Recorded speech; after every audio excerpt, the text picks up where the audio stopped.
just have a quick look at this motherboard. So this is the AMD 990FX Crosshair Formula Z motherboard. Probably the best motherboard there is for the FX range CPUs. So it's a full board. Supports wise, it's got two 16 lanes PSI Express if you're on Sly, but if you do it on Tri-Sly I'll go 1688. So space wise it's perfect. I prefer this spacing compared to the X99 spacing, because for whatever reason they've got a slot in between, then you have to jump one, so you have to get specific gapping terminals for it. So RAM wise I've just got some Vulkan RAM, 16 gigs.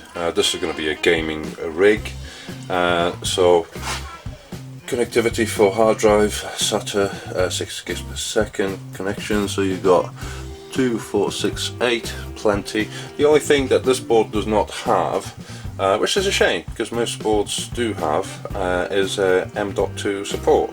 But you can get add-in cards if need be. It does have, if you want to virtually use this as a benchmark test rig, like I use that. It's got a reset button for overclocking and whatever. There is plenty of fans. I mean, you've got your CPU at the top, optional, channel 3, you've got another one there, then at the bottom I think there's another one there. So fans, it's okay. I mean, I would like to have a few more, but that's not a problem. It's USB 3, which is fine. Sound on the board is pretty good. It's the processor that I'm using. There's only specific motherboards that can actually handle it, because it's the 8-core 9590 processor, so it does need quite a lot of power. Hence why, one, I was just going to overkill with the power supply, and cooling wise it's going to be all water cooled, so I'm not taking any chances overheating, because if you're trying to run a 9590 CPU on air, you're not going to get the full blown 5 gigs. You'd probably throttle back to 4.5, 5.7, which is the base clock of the actual CPU. But you know, it's a good looking board, I've got to admit. I've got a couple of old generations boards. Again, I do like the Rampage. That's an old generation X79.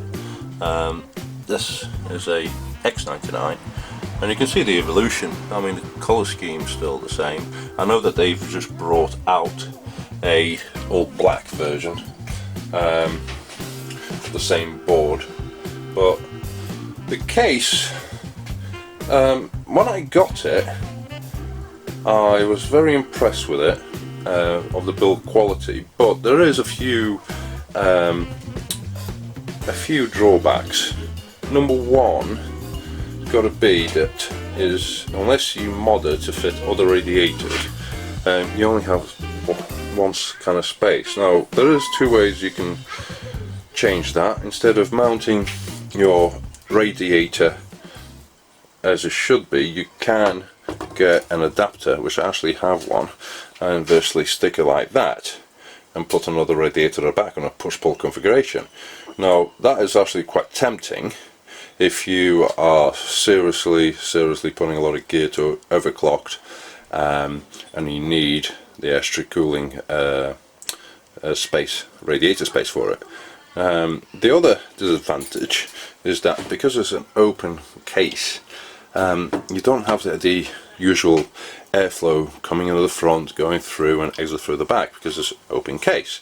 So these heat sinks, this is the first time I've used this board, so it should be interesting what the sort of temperatures you get on a motherboard on an open case.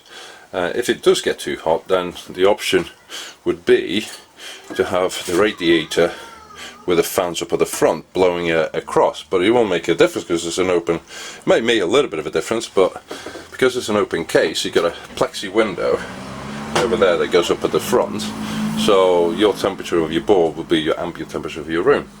So So there you go, a bit of a closer look on the actual motherboard. Hi there guys, thanks very much for watching the video, it really means a lot to me. I hope you enjoyed it, and if you did, please leave us a like or even subscribe to our channel for future videos. And if you didn't like it, please give us some feedback. We are a non-profit channel, so this is a hobby and we're trying to share information with people of like-minded people like yourselves. But we always appreciate any feedback, so until next time, take care. Thank you.